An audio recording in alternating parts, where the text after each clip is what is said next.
Hi, you are welcome to Arise United Devils. I'm Kingsley Agbokaude. As usual, there are lots of news about Manchester United today, but there are also some troubling news because of the reported injuries to some of the players. Manchester United suffers Bruno Fernandes injury worry and Harry Maguire blow. That is the headline of the first story for today. Harry Maguire has been ruled out of Manchester United's FA Cup trip to Nottingham Forest, while Bruno Fernandes and Raphael Varan are doubts for Wednesday. Maguire previously suffered a groin injury in December and consequently missed 6 games, while Varan has been unavailable for 7 Monday squad this campaign. Captain Fernandes is yet to be ruled out of a fixture due to injury since his arrival in January 2020. He is thought to have sustained a knock in the latter stages of Saturday's defeat to Fulham, albeit played through to the final whistle. Fernandes has played in all but 2 of United's 36 matches this term, being suspended for the goalless draw at Liverpool and remaining benched for the League Cup win over Crystal Palace. Rasmus Hojlund and Luke Shaw are set to miss the clash with Forest, although Casemiro and Victor Lindelof have been declared fit to feature. But should Fernandes and Varane not be able to feature, United would have a total of 10 players sidelined with Lisandro Martines, Tyrell Malacia, Wan Bisaka, Mason Mount and Anthony Martial also all out. We have some question marks in our squad. Ten Hag admitted to club media. Harry Maguire will not be available. Bruno is doubtful.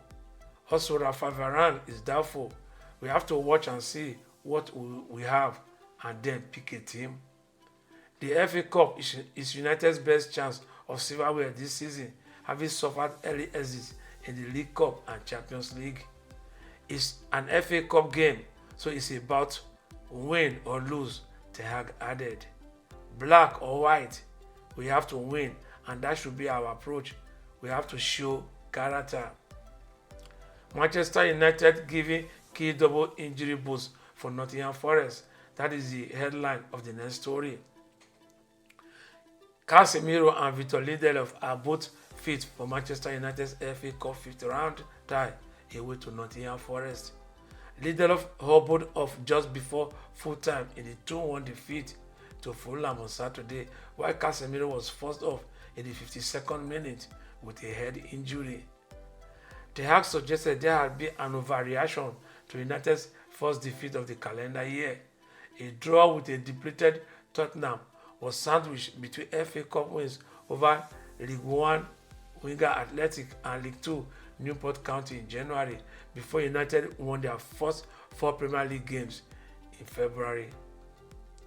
United head to Nottingham Forest in the FA Cup 5th round on Wednesday night in what remains their only chance of silverware this season. When you are unbeaten for January and February and you lose 1 game, we know our aim is to win every game. That's United, Ten Hag added. Obviously, it was a poor performance for a defeat. We are aware of this. We want to stay in every competition. So, we have to win tomorrow, which is today. It doesn't change our approach because that is for every game. Ten Hag was reluctant to dwell on his future at United. Now Sir Jim Ratcliffe and his senior team are overseeing football operations at the club. There is uncertainty over Ten Hag's future as United are 6th in the Premier League table and 8 points adrift of the 4th Champions League qualifying place. I know the future, Ten Hag stressed, but also I have to look at today and we have to work on the team's development and progress, and of course to win every game. That is what we are doing. A lot of effort is in today, but we also look forward to longer term. Manchester United manager Erik ten Hag hits back at Jamie Carragher over brutal analysis. That is the headline of the next story. Manchester United manager Erik ten Hag has accused Jamie Carragher of lacking objectivity in his analysis of the team's 2-1 defeat to Fulham. Carragher said United defend like a team I've never seen before. They like to press high with a deep block and blamed the United coaching staff for Kobe Mainoo's positioning at kickoff on Saturday. Sky Sports pundit said Mainoo was not sure if he should be looking after the holding midfielder or watching the number 10. He was caught in between. First of all, some analysts are very objective in their comments, Ten Hag said. Very good advice. Some are very subjective. Jamie Carragher, from the first moment on, has criticized and now he wants to make a point. Probably in the first half an hour, he had a point. Fulham in their midfield setup surprised us a little bit, and then we have to find the solutions. After half an hour, we found the solutions. I was not pleased with the performance, with the defending, especially on the left side, how we did the pressing because they came out, especially in the first half an hour. I know footballers are not robots. Sometimes they have bad days. Erik ten Hag tempts fate over Manchester United's future with both verdicts on Sir Jim Ratcliffe. That is the headline of the next story. Erik ten Hag insists he does not need the public backing of Manchester United's new co-owner, Sir Jim Ratcliffe. Ratcliffe has refused to give ten Hag a public vote of confidence, with the United boss effectively on trial for his job until the end of the season. Despite Ratcliffe's refusal to publicly endorse ten Hag, the Dutchman is convinced the union's chief and his team believe in him. Ten Hag came out fighting ahead of the FA Cup tie at Nottingham Forest, also hitting back as Sky pundit Jamie Carragher for his brutal criticism of United's defense. On Ratcliffe's refusal to publicly back him, Ten Hag said, "I am here. I am under contract for 3 seasons, so I don't care. I am in this process. I'm only focusing on the process, so I don't care what's going on around me. I've had my talks with Sir Jim Ratcliffe, also with Sir Dave Brailsford and others in that group. So I know where we are talking about, and I have a strong belief, and I feel that they believe in me. But I'm not focusing about my personal circumstances. I'm just focusing on the team, and I have to win. I have to find solutions for this team so that they perform the best way they can. It's all about focusing on that and not getting distracted by any noise or whatever. I know what I'm doing. Consistently, we have had talks and we are talking about the future together." On speculation over his long-term future, Ten Hag said, "That's for you, for the fans to talk about. Maybe if you talk about one defeat and the manager's position is in discussion, I think it's quite opportune after 2 months without a defeat. I can't pick something from this. I can't take it serious. I have to stay focused again on the team and on the team's performances. It will be a problem when the leadership in this group has this approach, or eternally the others will have this approach of doubting me. But then still I focus on the process. But that's not the case. We are together here. Winning is normal. Yeah, that is the difference. We have to win. Players have to understand this. Managers have to understand this. I understand the criticism when we don't win, and take that the criticism is coming. But as I said, some opinions are true, but also many opinions are untrue. It's about the truth we have in here. It's our truth." That was Ten Hag speaking. New Manchester United CEO Omar Berrada meets club executives while on Man City garden leave. That is the headline of the next story. Manchester United's incoming chief executive Omar Berrada has already started to meet a series of the club's leading executives, even as he sees out his period of gardening leave at Manchester City. United announced in January that the club had appointed Berrada as their new CEO. say in a club statement that United are determined to put football and performance on the pitch back at the heart of everything we do, before adding that Omar's appointment represents the first step on this journey.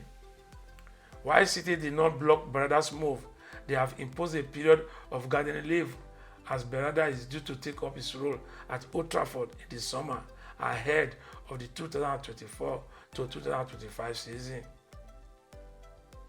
However, the Athletic has learned that the executive has already met and spoken with a number of United's executive leadership team since his appointment to gain a greater understanding of the club's processes.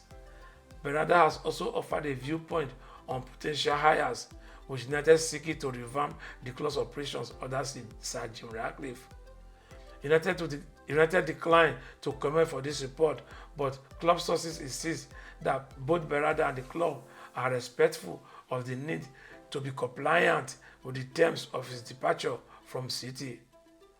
While gardening leave may conjure images of Berarda tending to plant pots and turning off his Wi-Fi, the reality is that many executives in such a position will use that period to get ahead of their upcoming roles, research the organization they are heading into, and maintain contacts with key industry officials.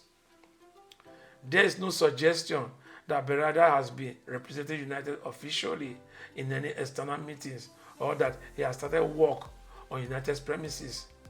During the conversation that persuaded the executive to swap City for United, the parties discussed the future vision as well as candidates for key hires United will be targeting.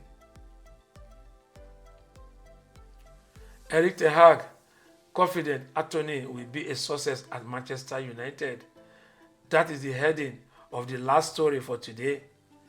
Anthony has struggled for form at Old Trafford this season, having recorded just 1 goal and 1 assist across 26 appearances in all competitions. The 24-year-old was brought on for just 1 minute as a second-half substitute in United's 2-1 Premier defeat against Fulham on Saturday. He has not started a match since the 4-2 FA Cup fourth-round win over Newport County in January. Ten Hag has defended the Brazilian, but has admitted he has to take his chance when given an opportunity. He said, "Anthony, I have backed him for a long time. I know his abilities. He has great abilities. When he plays, how I know from the past, he's unstoppable. No defender can stop him because he's one of the quickest players in the first 10 yards. I am confident he will do it in future. I know he's resilient. He's a character and he will fight back. I back him and now he has to wait for his chance. When he's there, he has to take it." Asked if on-field issues had impacted Anthony's form, Ten Hag responded, "Not anymore, but it definitely has had. Now he's left this behind, but for a moment in the season, it had an impact on him. You could see in his performance, in his attitude, but now he's back. It affected him and the process is still going. Now he has to turn the point and to bring his big potential in again. Therefore, you have to fight and there you have to give every day the maximum." The United boss added, "It started with that outside case and then he didn't play. Preseason, I think he played very well. He scored 2 goals in preseason. But after the first game, when that issue was in Brazil and he came back, he wasn't the person like he was before. That did something with his belief." One of the big skills from Anthony is that he's very brave. So he has to find that back and it's up to him. We will support him, absolutely. All staff, me as a manager, I support him and have 100% belief in him. I know what he's capable of. I've seen his moments. I've seen that in Ajax, in 88 games, he scored 24 goals and 22 assists, that he was performing a Champions League. He was unstoppable in the first game here, as we have seen here. First 3 Premier League games, he scored 3 goals. So he's capable of it. That is Ten Hag defending Anthony. He said here that at Ajax, in 88 games, he scored 24 goals and had 22 assists. But the thing is, here at Manchester United, he has not been able to replicate that form which he had at Ajax. We have not seen it. With the fans, we are still waiting to see the Anthony of Ajax. The Anthony we have right now at Manchester United is the carcass of the Anthony that was in Ajax. We have not seen him. He has not been brilliant for Manchester United. But we hope he's able to perform, because there's a hefty price on his head. 86.3 million pounds is no joke. He has to justify that. Anyway, we have come to the end of the news for today. Thank you for watching. I'll see you again tomorrow morning.